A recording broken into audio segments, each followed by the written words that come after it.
కృష్ణా జిల్లా మచిలీపట్నం 144వ పోలింగ్ బూత్లో fan vote వేయాలని ప్రిసైడింగ్ అధికారి చెప్పడం వివాదాస్పదంగా మారింది. దీంతో వీవోను మార్చాలని టీడీపీ నేతలు డిమాండ్ చేశారు. మచిలీపట్నం 39వ డివిజన్లోని 144వ పోలింగ్ కేంద్రంలో ప్రిసైడింగ్ అధికారి తీరుపై పలు విమర్శలు వస్తున్నాయి. వైసీపీకి ఓటు వేయాలని ఆయన చెప్పారని కొల్లూరి రేష్మ ఆరోపించారు.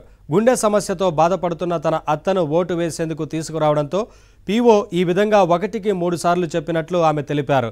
ఇలా ఎంతమందికి చెప్పారో అంటూ అనుమానం వ్యక్తం చేశారు.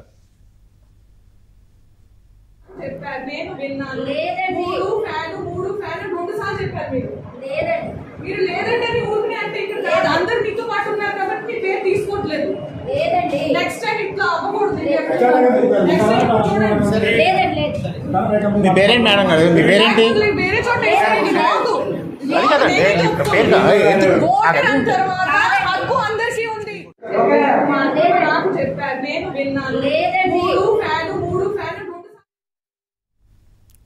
విశాఖ తూర్పు నియోజకవర్గంలో